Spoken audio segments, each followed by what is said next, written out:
Canto 3, Chapter 29, Text 39. No one is dear to the Supreme Personality of Godhead, nor is anyone his enemy or friend, but he gives inspiration to those who have not forgotten him and destroys those who have. Purport: forgetfulness of one's relationship with Lord Vishnu, the Supreme Personality of Godhead, is the cause of one's repeated birth and death. A living entity is as eternal as the Supreme Lord, but due to his forgetfulness he is put into this material nature and transmigrates from one body to another. And when the body is destroyed, he thinks that he is also destroyed. Actually, this forgetfulness of his relationship with Lord Vishnu is the cause of his destruction. Anyone who revives his consciousness of the original relationship receives inspiration from the Lord. This does not mean that the Lord is someone's enemy and someone else's friend. He helps everyone. One who is not bewildered by the influence of material energy is saved, and one who is bewildered is destroyed. It is said, therefore, Haring vinana sriting taranti. No one can be saved from the repetition of birth and death without the help of the Supreme Lord. It is therefore the duty of all living entities to take shelter of the lotus feet of Vishnu and thus save themselves from the cycle of birth and death. There are several points here in this purport that Srila Prabhupada has mentioned often. If you listen to Srila Prabhupada's lectures, you'll quite often hear him say, I have several times given the example, or I have several times said, and, it's something he said many, many times. For instance, here, the first line of the purport, forgetfulness of one's relationship with Lord Vishnu, the Supreme Personality of Godhead, is the cause of one's repeated birth and death. So for those who read Prabhupada's books, it's something this point stated in slightly different ways. It's going to be something they're going to read again and again and again. And we may wonder why Prabhupada makes these same simple points over and over again. We see practically that people or devotees who stop reading Prabhupada's books because maybe they think, well, I already know everything. I'm just reading the same thing again and again. But what happens is they forget. Although theoretically they know, unless we regularly hear, the tendency is to forget. So, there's a very good reason why Srila Prabhupada made these points again and again, because we have to hear them again and again, because if we don't hear them again and again, then as a result of hearing again and again from those who are not devotees or those who are not on the level of Srila Vyasadeva and Srila Prabhupada, then we'll start to imbibe the consciousness of those who are forgetful of their relationship with Lord Vishnu. And then what will happen is that it will cause our repeated birth and death. So one has to go on hearing repeatedly. Even if we think we know. Theoretically we may know, but the realization may not, often doesn't match the theoretical knowledge. So it's required to hear again and again. Now, here in this verse is made a point which is not discussed so much. It's an essential point of Christian conscious understanding. And like pretty much all the statements here, we think they're ordinary, but all the statements here are, in this purport, are beyond the theological development of any persons who are not in Vaishnava culture. What we think is very ordinary is beyond. You go to any Muslim, Christian, Buddhist, whatever, they don't have this understanding. They may have big cathedrals, lots of members, but they don't even have this. They don't even have this basic understanding that forgetfulness of one's relationship with Lord Vishnu is the cause of one's repeated birth and death. They don't even know that there is repeated birth and death. Actually, in a very deep state of ignorance, with a little bit of light coming through, that they have some idea that there is God, but they don't understand about repeated birth and death. Or in Buddhism, they understand there's repeated birth and death, but they don't accept that there's any supreme controller. So, deep ignorance all around. Now here's a point that's being discussed here. How the Lord is no one's enemy and no one's special friend. Sometimes our own devotees find this difficult to understand. This parallels the verse, well-known verse of Bhagavad Gita. Which one?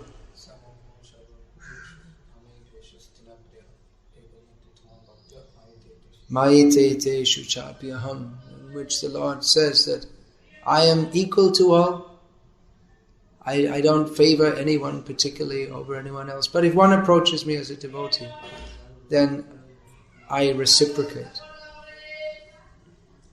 with him. So it appears to be contradictory.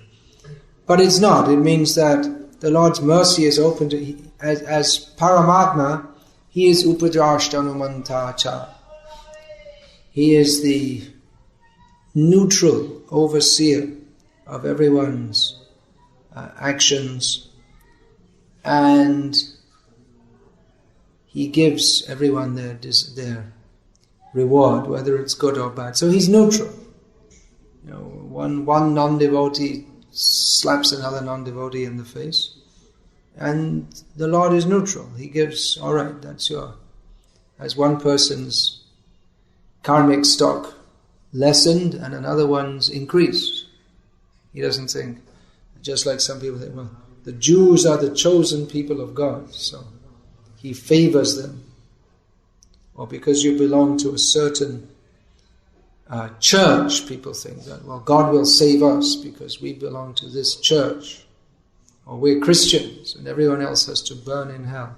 Or we're Brahmins and therefore we're better than others. But the Lord is neutral in as much as He treats everyone equally, but if one comes forward in devotional service, then He reciprocates with that. He doesn't ban anyone from devotional service on any material grounds that, oh, you're not a Jew, so you can't go to heaven. Or you're not in a Madhva Brahmin family, so you're condemned forever. And these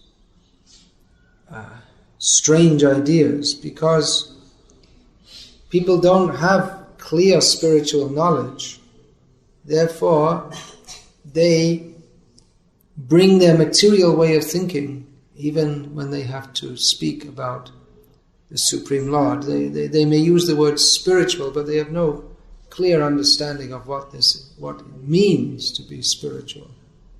They have the basic understanding of the difference between spirit and matter, and the difference between the Supreme Spirit and the subordinate spirits. They don't have a clear understanding of this, and therefore they have to bring in their material conceptions. And they'll fight over that. They become very attached to these material conceptions, and they'll fight. One is fighting for the sake of a cause which is total ignorance against another total ignorance cause. So this should be understood, that the Supreme Lord helps everyone. Often people don't understand this. They think, well, I'm praying to God, so why doesn't He help me? People become atheists, that I'm worshipping the Lord and still my daughter died. I'm worshipping the Lord and still I lost all my money. So they become disappointed. They think that either there's no God or this is the wrong church. I should convert from a Christian to a Muslim. Or they blame God. But they don't realize that He helps everyone. He's not a material person. He's not like a government officer who you can go and bribe. Well, I did what he wanted, so why doesn't he do what I want for me? I was recently in Goa. They were telling that during the Portuguese rule, the judges, if you want a good judgment in your case, you had to bring a big fish to the judge. It's a coastal area. So someone brought a big fish to the judge. There was a joke going on. And still in the court, he ruled against him. He said, well, why did you rule against me? I brought you a big fish. He said, well, the other party brought me a bigger fish. Yeah. So God is not like that. It's not that He's obliged. You do something to please Him. First of all, they don't know how to please Him. And the second thing is that His help is not in a way that we might think it to be. What is the first symptom? What is the symptom of your mercy, Yudhishthira Maharaj asked Krishna? And you'd think that if someone asked God that, well, how do you give your mercy? We'll say, well, big cars, big houses. And he said just the opposite. Yasyaham anugrihnami harishe tad dhanam shanai. Tato dhanam tyajantyasya swajana dukha dukitam. That to those who are merciful, I gradually take away all their wealth, and as a result, all their loved ones reject them. That's my mercy. And you think, what kind of God is this? But that is His mercy to those He's actually merciful to. Someone may come and say, oh, it happens in many cases. Someone in Baroda, I was told, the chief sponsor, financial sponsor of our temple, he has great faith because since he started giving to the temple, his business increased and increased and increased. And you can tell him anything. You give this much money, that much money, and he'll just give. He has such faith because his business just goes on increasing. He's not much interested in chanting Hare Krishna. But he has faith like that. So someone he's more merciful to may be in so many difficulties. So many times the Buddhists come and say, well, since I've been chanting, I'm getting so many problems. They can't see that this is the Lord's mercy on them. One who is Krishna conscious, one who understands Krishna as He presents Himself through Shastra, understands that whatever He does to me is His mercy. And with the faith that He is my best friend. So whatever happens to me is His mercy. It can be very difficult to understand. Especially if you want to serve Him and there are so many setbacks. You may think, well, why so many difficulties? Shortly after I took sannyas, I seriously lost my voice and had serious headaches for about 1.5 years. So I just took sannyas so I could go and preach more, and then I was just physically stopped from doing so. It went on for about 1.5 years. I didn't know when it was going to stop. It could have gone on the way it dragged on day after day. I thought that it was could last forever as long as I'm in this body. Eventually it cleared away. But what can you do? Tatenu kampan susamikshamana bhunjana mevatma kritang vipakam advagvahubir vidatam namaste jivete yo mukti padesa daya bhak. His daya, His mercy, anukampa. If one accepts that whatever's happening, this is mercy. I deserve much more, actually. I'm such a sinful person. But anyway, He's giving me something. Some small measure of what I deserve more. My sinful reactions. And one goes on serving the Lord anyway. Then appreciating this as His daya, His mercy, then one becomes daya bhak. One becomes the eligible for entering the spiritual world. because of that. Because that is a symptom of one's being fully surrendered. But this materialistic way of thinking that we belong to some particular group, our church or our people, we're better, we're closer. Of course, we could say it's true to some extent. I mean, Shastra says that those who are born in India, they're generally more pious. It's not true in all cases. I mean, there are some people in Tamilnadu nowadays who are very impious, very sinful. I mean, they're deliberately being as offensive as they can. They have a whole movement dedicated to being as offensive as possible to Lord Vishnu.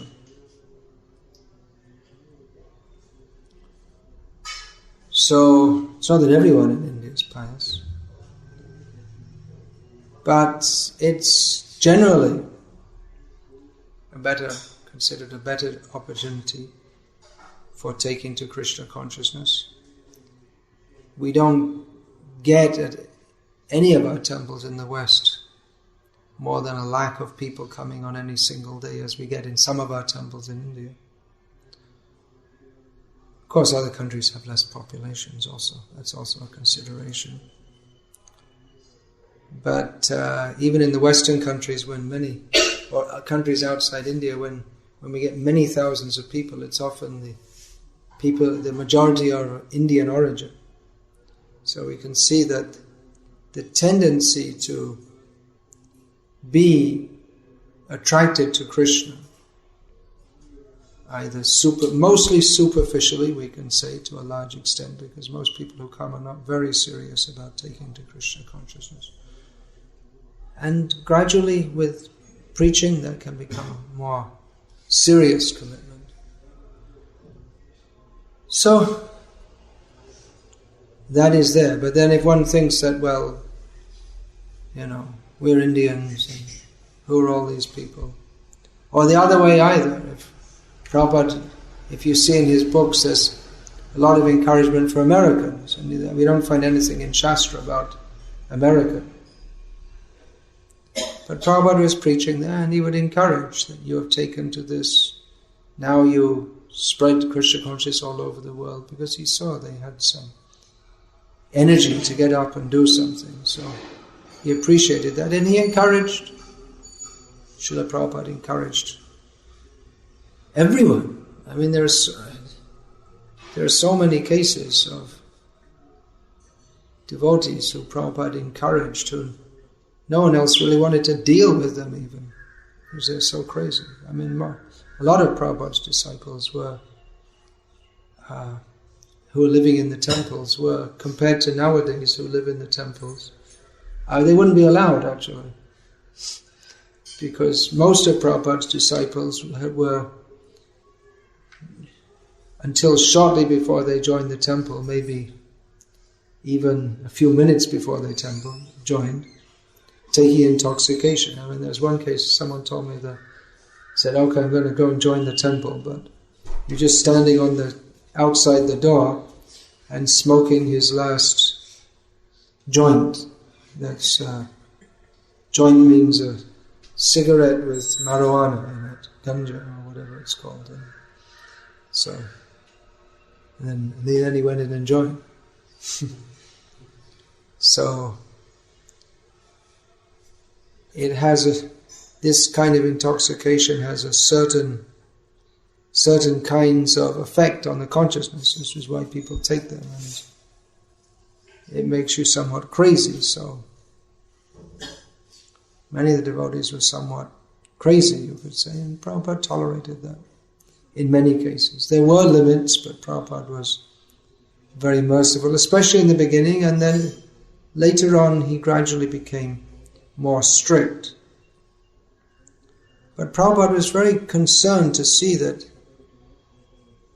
everyone got the chance to take to Krishna consciousness. That was no one is dear to the Supreme Personality of Godhead, nor is anyone his enemy or friend. Means he's neutral in one sense, but then in another sense he is suhridam sarva bhutanam.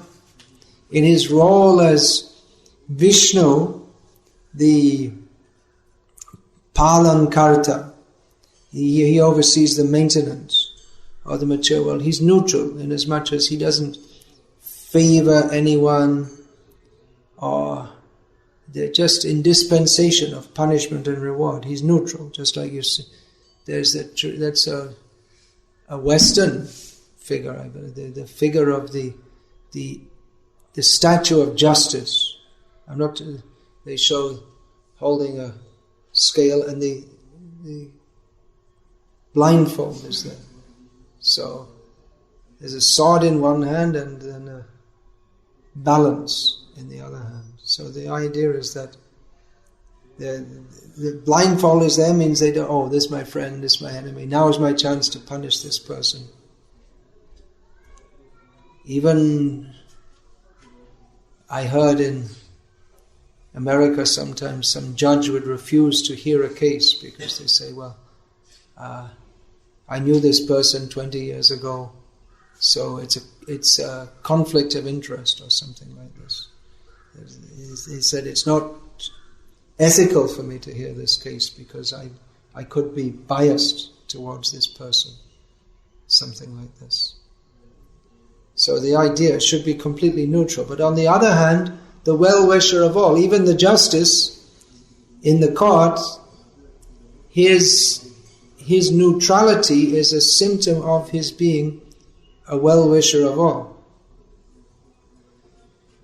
Because he wishes well for the whole society, but you have to deal with certain individuals within it in a manner that is conducive, good for them and for the whole society. So then he has to think, well, this person, yes, they're guilty, but they're pleading that, I'm 50 years old, I never did any crime before, and it was just some moment of madness, and I have 3 children to look after, so if you put me in prison, it'll be very difficult for them, and I promise I won't do it again. And he may consider, by law, he should send them to prison. That would be good. To give a message to bad people, don't do bad things. And stop him from doing any bad things for some time, teach him a lesson. But he may consider, well, under the circumstances, there's justice and there's mercy. So mercy doesn't mean to remove all justice. That's not mercy. Being so-called merciful to a wicked person, it means it's not being merciful to all his potential victims. So justice means that there's the consideration of mercy. And mercy means there must be consideration of justice. So both things are there. The Supreme Lord's mercy may manifest like that he punishes some. But that's also his mercy.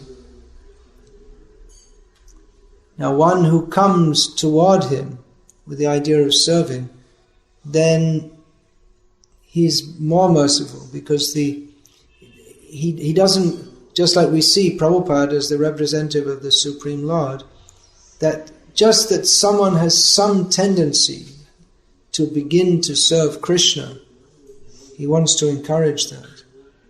Because that tendency is so rare in the conditioned souls and so beneficial for them that if someone somehow or other takes to Krishna consciousness, as Prabhupada said, the spark should be fanned. And the well-known example is there of the drunken man walking into Prabhupada's lecture in his first ever center at 26th 2nd Avenue in New York City, Manhattan. And you can hear on the recording he's saying something like a drunken man, no sense in it. And we hear from the Prabhupada Lilamrita that what he was actually doing was bringing in some rolls of toilet paper and he stuck them on the windowsill and walked out again. And Prabhupada doesn't use toilet paper, and he taught others also not to do so. But Prabhupada saw that through his drunken, sodden madness, there's some tendency to want to serve. He doesn't know how to serve, or it would have been more appropriate to bring some fruit, for instance. But he brought something that he thought might be useful. Some toilet paper, which is completely useless. Prabhupada is expert at using all kinds of things. He probably used it for something. Not for what it was, not the purpose it was made for. But Prabhupada said there's a tendency to serve. So, very good. All right. Prabhupada accepted that out of his mercy, that person he can do some service. All right. Now that doesn't mean that you're going to bring him into the temple, shave his head, and no one was being shaved at that time anyway. But it means that just the tendency to accept. Very good. All right. Now, if he had remained there in the room while Prabhupada was trying to lecture and gone on with his all this mad, then he'd have to be escorted out. But he left by himself. So, okay.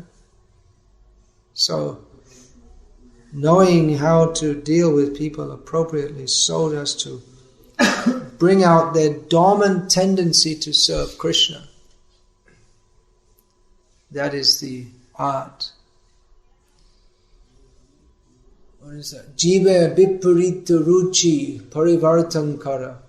That is the preaching means to change, to turn around the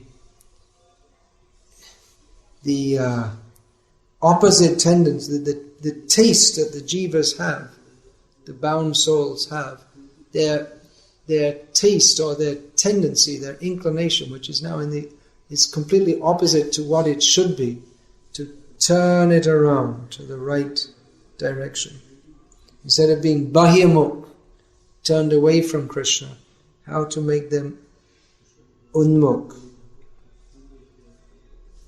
So the rules and regulations are there of Krishna consciousness, but for anyone to take that up, they have to take it up voluntarily. Now that's different, isn't it, from the laws of the state? That you voluntarily, you have to take it voluntarily. Of course it may be, if you join a cricket club, you join voluntarily, but there are rules to be followed. If you play a game of cricket, you choose to play, you're not forced to play, but if you choose, there are certain rules you have to follow. So, if you don't follow, you're penalized. You may be, I don't know what they do in cricket, I don't know much about it. I suppose if you assault the umpire, you'll be sent off the field or something. Is that what they do? I have no idea. They do that sometimes? For a few matches. For a few matches. There'll be a ban for a few matches. Yeah. So, there are rules to follow. If you don't follow, you don't get the result. If you're rewarded or punished according to what you do within the framework. So within devotional service, it's said here that anyone who revives consciousness of the original relationship receives inspiration from the Lord. So, inspiring people to serve Krishna. It's if we consider it's almost kind of contradictory what we have to do, because people have no idea of serving Krishna and they just want to enjoy their senses. So in the beginning we may present Krishna consciousness as a kind of enjoyment. We say like that, chant Hare Krishna and be happy. And we invite everyone, come to the festival, chanting, dancing, singing, free food. And it's true, it's enjoyable. And Krishna wants us to be happy, that's true. But in the beginning, when people think about being happy, they have no idea that happiness means to serve Krishna in a manner that he will be happy, and then automatically we will be happy. They just think how I can be happy. And if we think, well, I can be happy, yeah, that looks like fun, that looks like a nice festival, let's go. In the Western countries, our preaching is almost all like that at the initial stages. Have fun, come to the festival. And in India, it may be that you come and you get some pious results, you'll get free from sins, you'll get blessed by God, and then you can enjoy later on more. Exactly. The idea is that what's in it for me, which is just the opposite concept of pure devotional service. But you have to start somewhere. When we're distributing books, we say we have to present it in such a way that immediately they feel inspired to relinquish 100 rupees or whatsoever and take this book. So if we tell them the whole philosophy of Krishna consciousness and you surrender, they probably won't take it. Although it's the best thing for them, but they're not ready for that. So we have to inspire them at their present level of consciousness to take the book. Means inspire them to come to a higher level of consciousness. Or whatever, somehow or other. They should be inspired to take the book. So this point that's being made here, it's actually far beyond the realm of mundane religion. We say mundane religion. That means people, they don't have a clear concept of who is the Supreme Lord or who we are. But that he can favor someone by punishing them, it's very difficult for them to understand. I mean, we can make the example that the child is, the father punishes the child for his own benefit, but mostly people, they can't relate that to God, because they think, well, mostly people think, well, I'm basically good, there's nothing really wrong with me, so why should God punish me? I mean, I'm good. So, or why should he punish anyone? He should just make everyone happy. Why doesn't he arrange it so that everyone's happy? Actually, he has. There's no reason for any unhappiness in this world, but we just make it so that the karmic reactions fall upon us individually and collectively, one after the other. If we followed his instructions, then this whole world would be completely blissful, but we don't follow. So, this philosophy should be preached. When we say philosophy, it's not philosophy in the way that people think of philosophy. Just some kind of intellectual ideas. But Krishna consciousness means a clear understanding of reality. How everything fits together. Why are we here? Who is God? Where is He? What's He doing? What are we supposed to do to approach Him? Everything is given. So we have to clearly understand that. And if we clearly understand this philosophy of Krishna consciousness, then we cannot but act in a way that is extremely elevated. It means Mangchayo vyabhicharena bhakti yogena sevate sagunan samatityaitan brahmabhuyaya kalpate. It means engaging in pure devotional service, which automatically lifts us beyond the modes of material nature.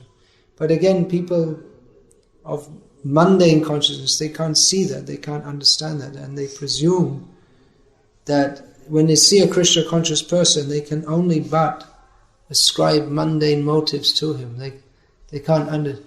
Why are you sitting on a big seat? They would challenge Prabhupada. Why?